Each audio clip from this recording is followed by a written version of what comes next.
Bagong kabito tayo ng injector pump.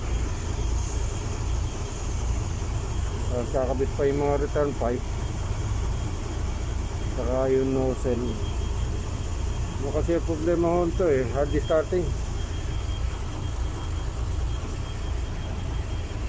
G822 na automatic transmission.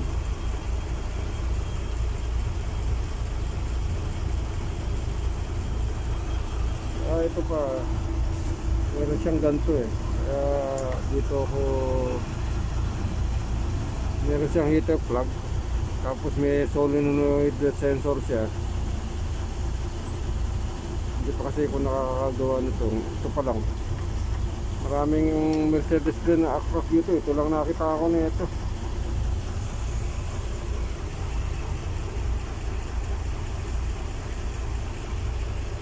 Kakabit namin yung return pipe.